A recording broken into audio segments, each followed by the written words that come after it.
video, and it's going to be the pickups video from the Video Game Market last week. I put a tour up, it'll be in the cards, and it will also be in this thumbnail right here. If you guys want to check out some of the amazing stalls, consoles, rare items.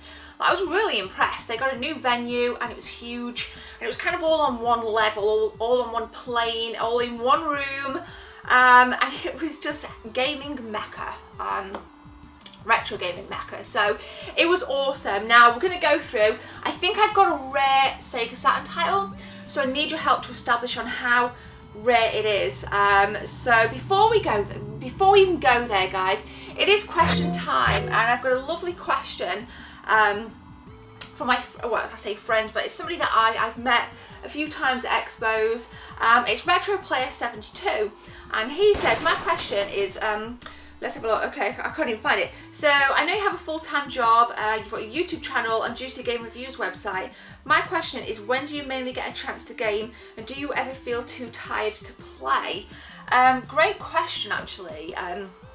Yeah, I got a full-time job, and YouTube and my website do take up a lot of time, but it's kind of what I want to do, and I do fit a lot of gaming around that. Last night I was playing on Layers of Fear on the PS4, I've got The Division to tap into, I've had time to play Far Cry Primal recently, and the other week I was playing on the NES for a couple of hours, so I do get a chance to play, maybe not as much as I like, but I can kind of do both on Twitch, so I can kind of interact with the community, which is really what I want to do whilst playing, so I kind of get the best of both worlds with that.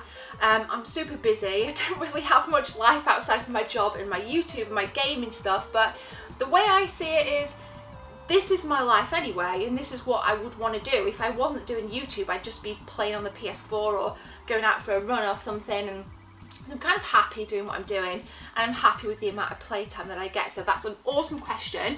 Keep the questions rolling in the comments, and I'll pick one at random for the next video. But without further ado, guys, let's take a look at this large pile of games at my feet.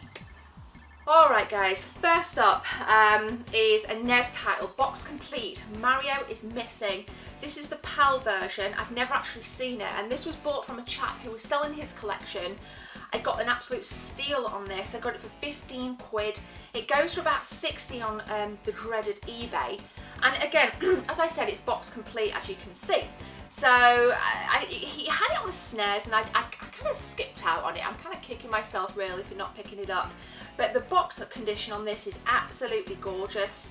And I saw it, and I just knew I kind of had to have it. So that was the first title I picked up. Next up then, guys, are the Saturn games. Now, I wanted to go for quantity in this haul over quality, and I think I've got a nice balance of both. I specifically wanted to kind of hone in on the Saturn and the PS1, which I did, but I kind of built around that with some SNES and some NES and some Mega Drive. Now, the rare title, I think it's rare, I've certainly never seen it, is The Mansion of Hidden Souls.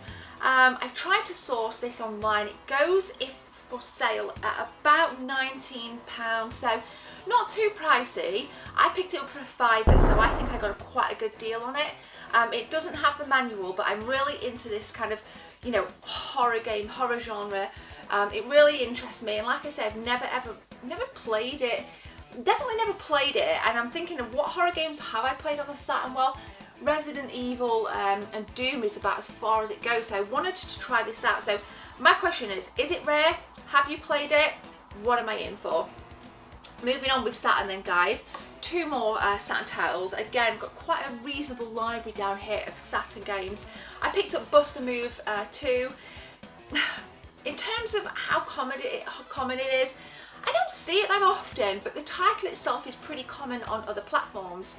I've seen this, I think, on, I want to say PS1, and I saw it, I think I got this for 8 quid, so that's not too bad. First person shooter, not Doom. I don't have it. Now, this is a much nicer Sega Saturn box, the more hardy kind. Duke Nukem 3D. Definitely a series that's been hit and miss over the years. I first played it back on the PC. It was my friend's PC actually. I don't know, I can't remember which Duke Nukem it was, but I really fell in love with it. I don't like it as much as Doom, but again, you know, I don't have it. I wanted to kind of step away from Doom a little bit. It's It's a great series, but it's oversaturated in anybody's collection. I own it on that many different platforms. But Duke Nukem, it's time for some Duke love. So they're my 3 Saturn games. Let me show you what else I picked up. Alright guys, shout out to Japanese Gaming for Life. Whenever I go to an expo, these guys always have a really kick-ass, healthy library of Super Famicom games. My Super Famicom collection is growing because now I can use the translation patches on the Retron 5. There's a tutorial to that, I will link in the cards if you've not seen it. So I picked up 2 titles from them. I was eyeing this up at the previous games market I went to. I got Fatal Fury 2. I have Fatal Fury on the Mega Drive up here, but I kind of kicked myself last time I walked past this. And I caught it. It was actually a chap next to me and he picked it up and he went, oh, Fatal Fury 2. And I was like, alright, don't buy it, don't buy it, I want it. And I kind of snagged it when he put it down, so that's pretty cool. And then I picked up Yoshi's Island. I think this is missing the manual, but this goes for a hefty price on the Snes, and I don't believe I own it. So again, whack the translation patch on the Retron 5 and I'm good to go. Now for these 2, I picked these 2 up for 30 quid, so that's not too bad. And again, I would highly recommend you guys checking out Japanese Gaming for Life if you want to pick up. It's not just, I think they have a lot of Super Famicom games, but they you know, a lot of kind of Japanese Mega Drive as well. There's Saturn, you name it guys, drop them. In fact, I'll link their Facebook below, so that's awesome. So I want to give a shout out now to Console Yourself as well. There are that many different stalls and that many people I know, and I just think, you know, it's such a cool community. And Console Yourself in Pontefract is definitely a store. Again, link their Facebook below that you must check out. From Console Yourself, I picked up a copy of Toy Story on the Mega Drive as well as Quackshot. Now, I was wondering whether or not I had these, because I often get lost. I scour market stores and I think, do I have that, do I not have that? I really need to be a little bit more methodical in what I have and what I don't have to avoid buying doubles. So again, I don't have this. I enjoyed it back on the PlayStation 1, never really gave it much time back on the Mega Drive, and Quackshot is a classic.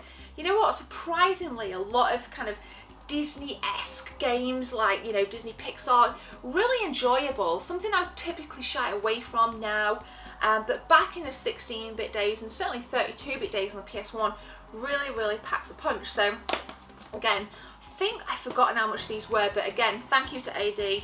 Console Yourself guys, check them out. 2 more Mega Drive games. Now, me and this guy, he was looking at this next title and he picked it up. He was like, wow, that game is so awesome. And it had a fair price on it, and I thought to myself, if you don't buy it, I'm taking it. And that is Sonic 3D, and quite a bold move, I think, by Sega, taking Sonic from that classic left to right 2D little side scroller to a 3D style Sonic. And does it work? I played it on the PC. It's okay. I do find it very difficult to kind of control Sonic, but it's nice to have that fresh perspective. It does really kind of keep the series alive. And the next Mega Drive game is a game you probably might not like actually, Pitfall. I have this on the Snes as well. It's not great to be fair, but again, I wanted to go with PS1 and some Sega titles with the Saturn and the Mega Drive, so just to kind of beef out the Sega show the Sega consoles some love. So that's it for Mega Drive. I want to show you guys what I got on PS1 again. I think I've got a rare title here, so let's have a look. This next title was £1, and I've never ever seen it anywhere. I knew the game existed. I had a poster of it on my wall as a kid. I got Magic Carpet. Again, never seen it knocking about, and I think for £1 it's pretty darn sweet. Have you guys played it? What do you think about it? I think I tweeted out about this and a lot of you guys have never even heard of it, which was a bit of a shock, but nonetheless, Bullfrog were an awesome developer back in the day. 3 more PS1 titles. Ridge Racer Type 4. Again, I definitely don't own this.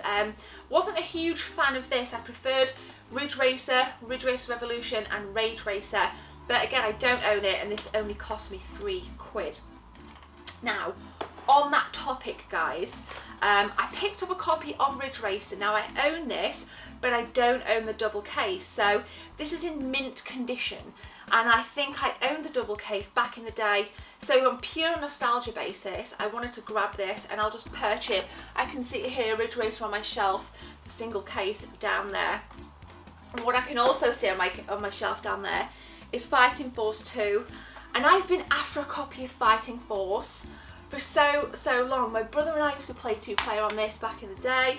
And I do believe Streets of Rage 3D migrated into this, if I remember correctly. Some of you guys may know the story better than me, and unfortunately it's missing the kind of cover. So what you see is the kind of instruction manual as opposed to the cover. So bit of a bummer, but I'm sure I can pick that up pretty cheap when I go, you know, to another market in the future. So these are my 4 PS4 titles. 2 more games, guys. 2 Snes games actually. I got a box copy of Pilot Wings, box complete. I have a cart of this and I've wanted to pick it up box for quite some time now, and I think I picked this up for about a tenner, so it's not too bad. It was priced at 12. I'm absolutely crap on it. I don't think I've ever completed it. It's surprisingly difficult, but Pilot Wings makes great use of that mode 7. I love it, you know. My favourite is the kind of jetpack. Again, I'm crap, but it's a ton of fun, and myself and my friend Dave, actually, we used to play this quite a bit back in the day. So let's perch that right there. Final game, and then I've got some, I picked up a ton of magazines, which we'll talk about in a minute. But I got a box copy of Street Fighter 2 Turbo. This is box complete. Also comes in a handy Sentinel case. I'm kind of super stoked about that. I don't think I think I'm pretty sure I own it, but it may be on my NTSC Snes.